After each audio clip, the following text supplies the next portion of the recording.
G'day everyone, welcome to the Bothy. I'm Chris. G'day, I'm Al. On Sunday, mate, I skipped out to the Gippsland One Nation branch launch. Nice. Was it good? It was awesome, mate. I've got to say, they are growing and they're serious. Nice. And I wasn't sure up until that meeting whether they were. And did you learn much? I did. I learned a little bit, yeah. So how was it? Yeah, it was good, mate. It was interesting. I reckon they were probably expecting 30 to 50 people to show up at the Druin Football Club. Yep. And I counted, with about 5 minutes to go, I counted 120. And I reckon it would have swollen to between 150 and 200. Wow. Like people were still walking in even 15 or 20 minutes into it. That's not bad. And people had come from far and wide, mate, from Malakuta right through Gippsland. Really? What was the crowd like? It's fair to say they were boomer heavy. Not too many young people there. We're not boomers, but I would have been one of the younger in the room, I would suggest. I'm 38. Yep. And and the rest? No, I'm not. I would have been right in the average, I reckon, of people there. There was a few young people there, but they were extremely enthusiastic and you could tell there was real disillusionment in the room about where we're at as a state. No doubt about it. What age on average was the people they're putting forward? Were they older, younger, in the middle? Yeah, a 40-year-old and a 50-year-old and probably a couple of 60s. All right. Yeah. How did it run? Was there any speeches? Yeah, there was 4 speakers they put up. They did a welcome to everyone and everyone got a bit of a laugh out of that, which was great. Then they kicked into who they were, what they stood for, what they needed in the way of support from volunteers and representation. And like I said, mate, the crowd was really enthusiastic. The One Nation team were approachable, they were accessible, willing to talk to everybody, even me, that came up to them. And while I'm talking about people talking, thanks to those who had been watching us and recognised me and came up for a chat. We love to chat, as those people that came up and met me would now know. So anyone that watches us, if you see us out and about, say good day. We're always up for a bit of a chat. So what was the theme, the basic theme of the speeches? Yeah, there was a couple of points made that I didn't really agree with, especially around the financial pieces. But overall, they put forward a good argument on what their position is. The great thing about them is they have clear policies, and that was good to hear. They talked a lot about the uni party, which has raised its head again today. They called it Liberal, which I thought was a really good name for it. There's discussion around retention of coal, which is really important to the Gippsland region. Yeah, for sure. So they really focus on that. They had a speaker from a coal mine, a safety guy who wanted to talk about that. And they talked about why this year is so crucial. Crime is out of control, especially through the Latrobe Valley. They reckon that's the highest crime rate in Victoria as far as regional Australia goes now. Right, yep. Debt is steepling to uncontrollable levels, and that we're already a socialist state, and that if we don't fight for our freedom, and this year's election is a bit about fighting for your freedom, we could very well become a communist state. And it sort of feels like we're heading that. Yeah, it does feel that. Yeah. And to those points, everything they said around that, I agreed with. The most exciting part for me, mate, was that they are charging toward the South Australian and Victorian elections, which is really good. So plenty of candidates in both the Legislative Assembly and the Legislative Council. So upper and lower. Yep. So in SA, they'll run 23 candidates in the Assembly, which is the lower house. There's 47 seats, so they won't be able to get power, but they'll be able to make an impression. And up until now, it's Labor, Liberal or Independents. No other party has a seat in SA. And they're also running 3 for the Legislative Council out of the 11 positions that are up for re-election. So they'll have, hopefully, a say there. In Victoria, One Nation is planning on having a candidate in every electorate in the Assembly and the Council. So we're like their test subject. I think so. They want to put someone up against everything, and they are going to take Labor and Liberal head on, mate. Yep. Great. Which is fantastic. Folks, if you're thinking that the recent polls don't really mean anything because when it comes to the end of the day, if One Nation's not on the ballot, you can't vote for them, think again. That was my fear. Yeah. Maybe they won't throwing away your vote. It's all very well to have 23% of the vote, but if your name's not on the ballot, how do you vote for it? Doesn't matter. Yeah. Exactly right. But they are going to have names on every ballot. That's great. So now, to me, they're a genuine contender. They're possibly as big as maybe what the Lib Dems were in their day when Natasha spoke to Spoyer or whatever. Yeah, They were kind of a third party for a while, weren't they? Yeah, they were. Absolutely. And Well, they'd never done that bad. They were pretty good. they certainly look like being bigger than the Greens. And we'll talk about the Greens in another episode. I'm really interested because as momentum grows and candidates become more identifiable, One Nation will be in a position to run Labor pretty close, I reckon, in this election. People First Party are also working on a similar game plan. They're going to put somebody up in as many electorates as they can. That's Jared. Jared Rennick. I like him as well. He's seems like a really articulate, intelligent bloke. Yeah, exactly right.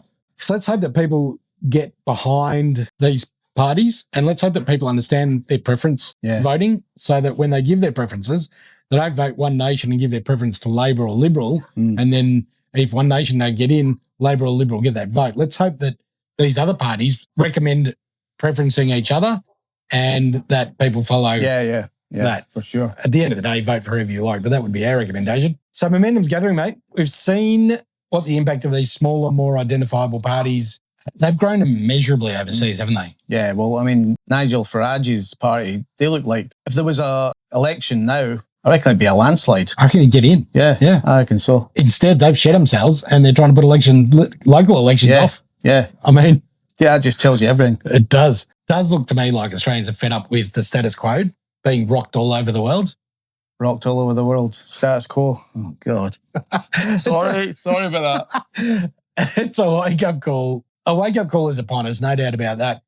Did you know that Status Quo had more chart hits in the UK than any other band ever, still to this day? Status quo. See, we call it status quo. Whatever. Yeah. Well, I'm British. So, was British, now Australian. Yep. But that's what we call it. Status quo. Status quo. Yeah. Not status.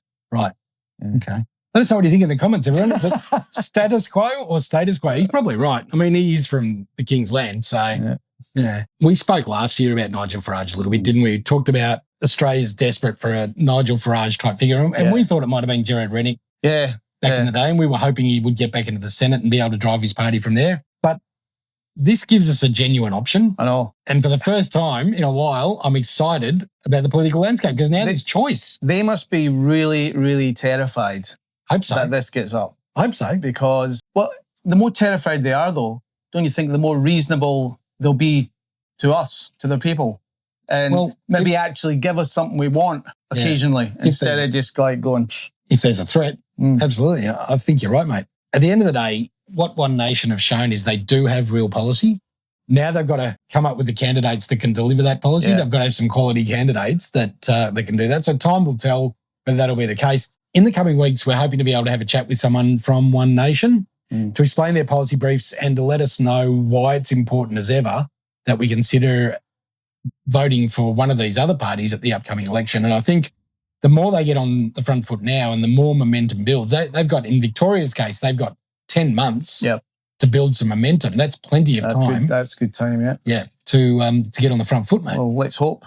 Yeah, exactly right. We need a third party. And a fourth. Yeah. Exactly. This two-party preferred is like... This Labor thing's not working out very well, is it, mate? Not good, mate. And you've said in the past you're not a huge Jess fan. No, I don't like her. No. Yeah. No. So that's one alternative gone for you. And look, we're not Labor or Liberal voters at the last election. So I mean, as we are looking for a genuine alternative. I used to be a Green. You were a Green, yeah.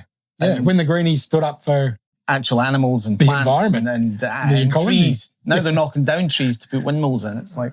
Yeah, exactly right. Let us know what you think, everybody. There's no doubt that One Nation are a genuine threat at this Victorian election. Let's hope it's not just like bluster, and it's just, we're going to do this, we're going to, and let's hope that when people put their name down on these polls that they would vote for them when it comes to voting time. Actually vote for them. Yeah. Because another vote for the two major parties in this state just doesn't feel right at the moment.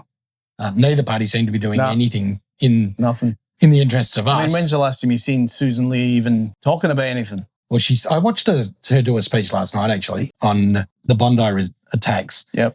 Her speech was terrific, and she delivered it very eloquently. And this is not a go. I feel bad for her. Maybe it's just her. It didn't feel like there was any substance to it, mate. It just felt hollow. It felt like she was reading a really nice letter written by someone else. Oh, okay. Yep. It didn't feel like it was from the heart. There wasn't a lot of emotion. Maybe that's just her with her public speaking. She's nervous, but she's not one of those leaders that grabs you and passionate. says, yeah, right, follow me, I'm going to fix this. Yep. She doesn't come across like that. And that's a pity because that's really what Liberal need. Yeah, no. But they don't have it. Most of the people that I would respect in politics are on the National side, so they're never going to be Prime Minister, whether it be Matt Canavan or whoever it might be, that you think, all right, well, that guy at least has got our interests at heart. The problem is there's no one on the Liberal side that I think, wow, that person would make a great leader. Yeah, fair enough. I mean, Andrew Hastie might have been someone that could have shaken the tree, but he's done some strange things lately too, so I really don't know. Well, we're not an authoritarian state yet, so you can voice your opinion. I can. At the moment. Just.